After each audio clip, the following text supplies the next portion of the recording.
Assalamualaikum warahmatullahi wabarakatuh. Alhamdulillahirabbil alamin wa bihi nasta'inu ala umuri dunya waddin. Wassalatu wassalamu ala asyrafil anbiya wal mursalin wa ala alihi wa ashabihi ajma'in. Rabbi shrah li sadri wa yassir li amri wahlul 'uqdatam min lisani yafqahu qawli. Amma ba'd. Hadirin muhtarat ibu-ibu majelis taklim Nurul Huda yang dirahmati Allah Subhanahu wa taala, melanjutkan pembahasan dalam minggu yang lalu mengenai tentang nafsu. Kemarin sudah kita jelaskan ya, mengenai nafsu apa? Nafsu mulhimah. Jumlah nafsu ada berapa? Jumlah nafsu ada berapa? Ada 7. Ada nafsul amarah, ada nafsul lawamah, ada nafsul mulhimah. Kemudian yang keempat adalah apa, Bu? Nafsu ya, rodiyah. Rodiyah dulu ya, nafsu rodiyah ya. Nafsu rodiyah itu terdiri dari beberapa bagian. Ada beberapa bagian daripada nafsu rodiyah, atau ada sifat-sifat nafsu rodiyah ya, nafsu rodiyah. Yang pertama adalah ar-ridho. Apa, Bu?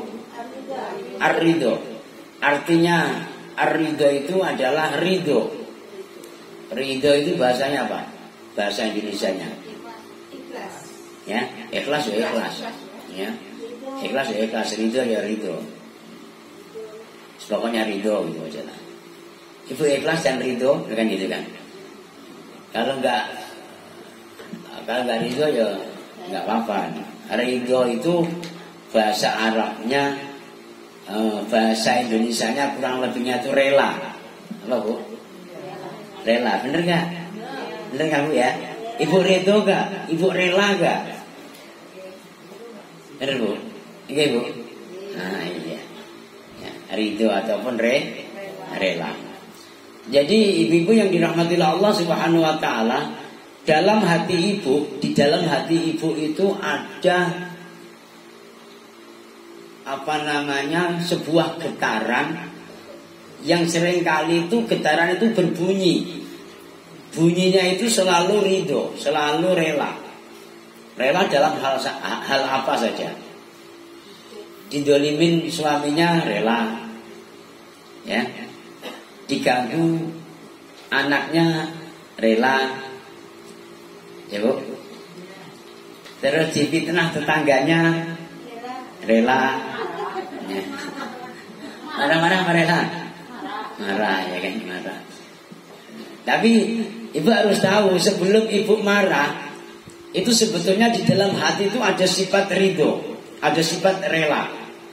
Mau dilawan gimana, nggak dilawan gimana, dilawan tetangga, nggak dilawan ya, mulutnya kok bukan kurang aja, pedes sekali omongannya gitu kan ya.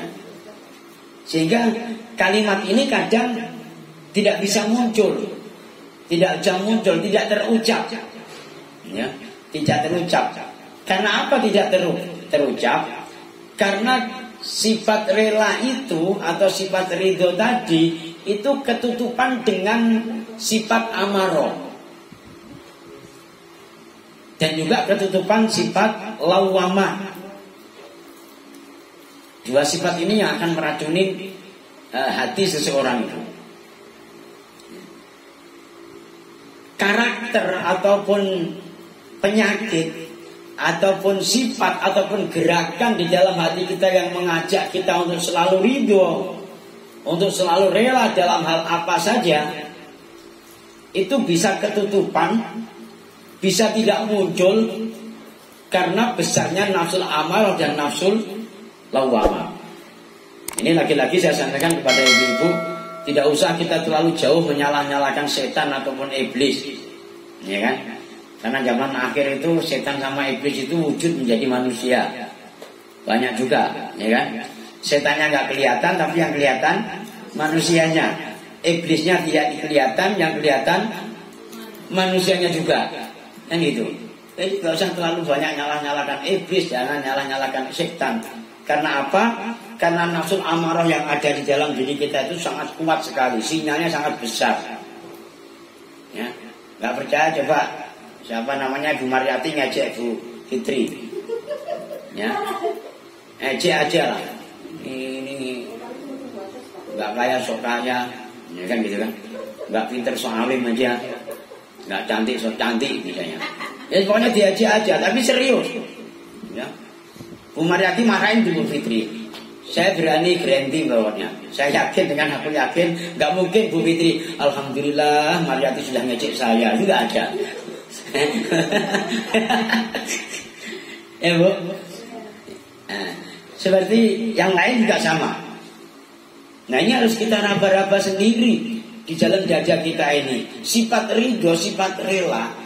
Ini kadang-kadangnya mau muncul, tapi karena di dalam hati kita itu besar nafsu amarah kita, nafsu lawamah kita, maka tidak akan bisa muncul. Sehingga saking besarnya nafsu amarah, besarnya nafsu lawamah, ya, sifat sombong atau sifat takabur, sifat hasud, sifat dengki, sifat iri, sifat tamak, sifat rakus yang ada dalam diri kita ini sampai-sampai kita ini gak rela dengan pemberian Allah Subhanahu wa ta'ala. Ya, ada kalanya seorang manusia itu diberikan ujian oleh Allah, musibah, mungkin rumahnya kebakaran, atau jualannya bangkrut, atau sakit itu berganti-ganti. Kemarin baru selesai bapaknya ganti istrinya, selesai istrinya ganti anaknya yang satu belum sampai sehat betul sudah ganti anaknya yang satu lagi. Ini ujian, ini cobaan, ini musibah. Itu kadang-kalanya kita berontak. Saking berontaknya itu merasa kita tidak punya salah. Ya Allah apa sih salahku ini? Baru saja saya sembuh, belum begitu fit betul tenaga saya, sudah anakku yang sakit. Anak baru saja sehat, belum begitu fit juga, sudah diganti lagi, anak yang satunya lagi sakit. Apa sih salahku ya Allah, ya Allah. Ada yang seperti itu? Ada yang pernah ngalamin seperti itu, Bu? Musibah bertubi-tubi, mungkin rumahnya kebakaran terus barangnya habis semua, atau mungkin kena banjir, ya, atau kena apa saja lah. Itu nggak bisa ridho, nggak bisa rela, atau kemalingan masanya. Nah, apa? Atau kemalingan, macam Bu Sumi kan. Ini kemalingan kok terus, ini apa ya Allah, ya Allah. HP baru saja beli ya sudah lenyap, pintu sudah dikunci, dijebol. Ridho atau tidak? Ibu-ibu ridho atau tidak ketika kita barang kita dicuri oleh orang lain? Tidak ridho. Ya, padahal dalam hati kita itu ada sifat yang namanya nafsu, ada nafsu yang namanya nafsu radhiyah, itu mempunyai sifat ridho. Kalau ibu-ibu tahu dan ibu-ibu ngerti dan sifat ridho itu muncul di dalam kalbu kita, ibu akan menerima. Ya gimana lagi lah. Orang itu juga bukan rezeki saya, itu rezekinya Allah, diambil oleh Allah melalui atau lewat maling. Saya ini juga hamba Allah, kemudian dicukupin oleh Allah. Kalau seandainya sekarang ini dikasih ujian oleh Allah berupa sakit, ya sudahlah saya terima saja. Kalau ada duit berobat, kalau nggak ada duit juga cukup doa aja sama Allah. Minta air putih sama Pak Ustadz, minta air putih sama Pak Kiai, ya suruh doain supaya sehat. Hanya modal 7.000 rupiah aja selesai. Ya Bu ya. Nah, ini ridho tidak akan muncul di dalam kalbu kita, karena kita dari akil balik sampai setua ini, itu nafsu kita itu diloloin dengan emosi-emosi, didulang, disuapin dengan kesombongan-kesombongan, keegoisan. atau ketakaburan dan seterusnya, sehingga nafsu radhiyah itu tidak muncul. Maka sangat sulit untuk ridho, untuk merelakan segala sesuatu yang ada di dalam diri kita ketika diambil oleh Allah Subhanahu wa Ta'ala. Kalau cuma HP diambil orang itu kecil. Kalau pas punya suami kita diambil orang lain, nah ini yang dia. Bu Mariani gimana? Ya. Wus. Bukan hanya seminggu 2 minggu, sebulan 2 bulan, ya kan? Bu Marni lah ibaratnya. Punya suami itu suaminya diganggu perempuan lain, misalnya diambil sama perempuan lain. Kira-kira ridho atau tidak? Apa dilabrak apa?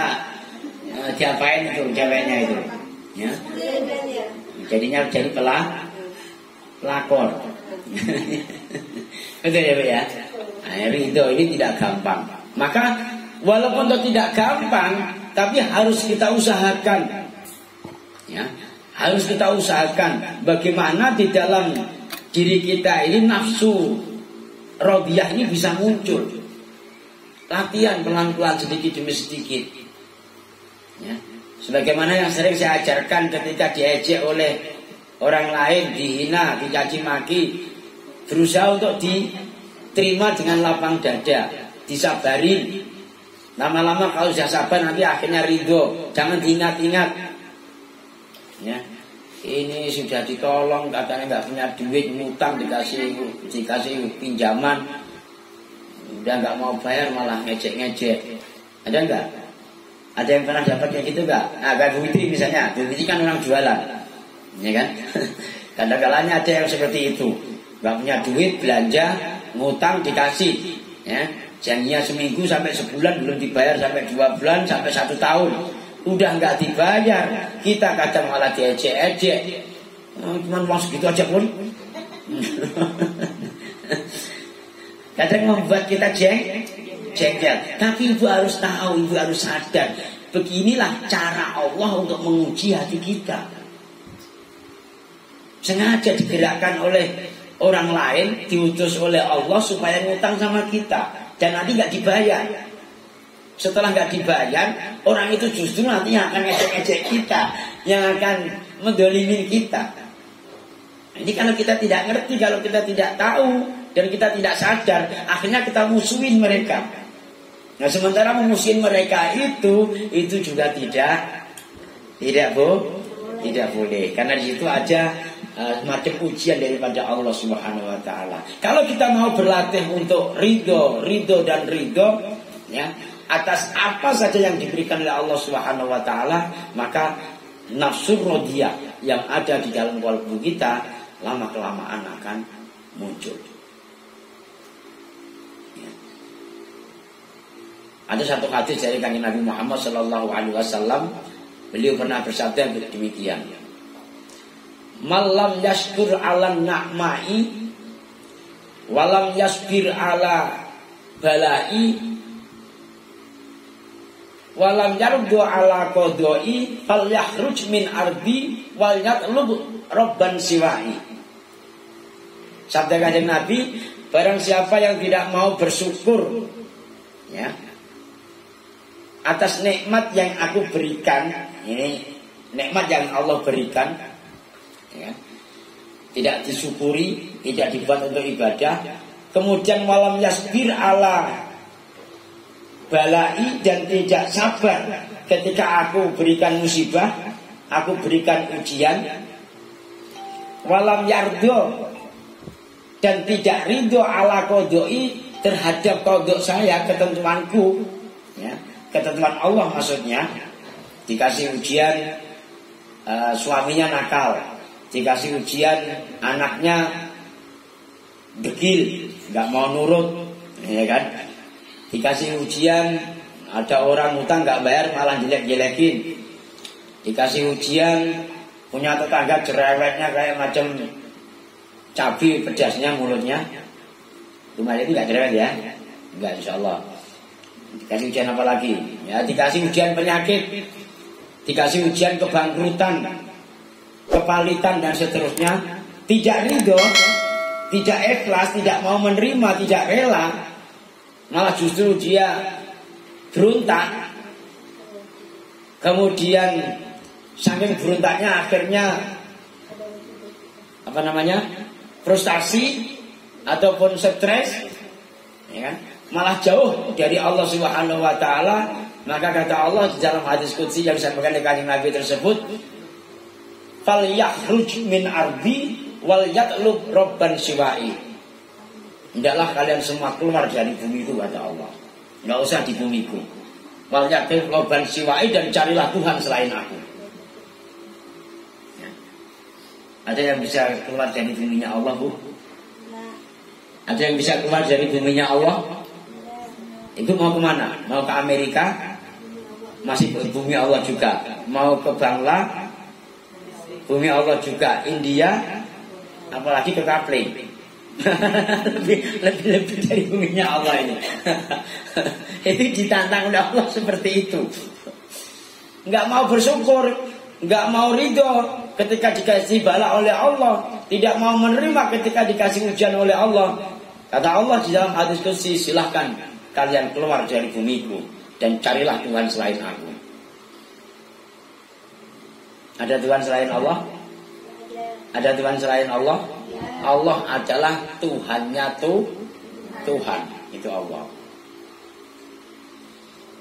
Ini ibu yang dirahmati Allah Subhanahu wa taala. Maka yang seharusnya macam ibu-ibu yang sudah tua-tua, nenek-nenek kayak gini kan, sudah waktunya untuk mempunyai sifat sabar, neriman, ya kan? Terus ridonan. Nanti kadang kalau pas ngaji dibuat disindir-sindir, ya, dibuat percontohan. Ada yang umurnya 70, nenek udah berapa? Jangan sakit hati ya, ya. Jangan sakit hati, harus diterima, ridho. Ya nasibnya kalau kayak gini lah, dibuat percontohan misalnya gitu. Betul, Nek? Kalau dibuat contoh, kalau diajak nenek sakit enggak? Enggak lah, apalagi yang nyontohin atau yang ngejek ustaznya enggak apa-apa ya, Nek, ya. Diterima aja.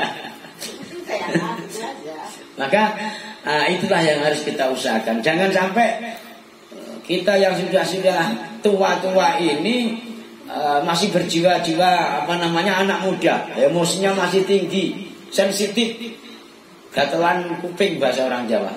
Bener dong? Ya. Telinganya sering panas kalau dengar suara-suara yang kurang enak sedikit.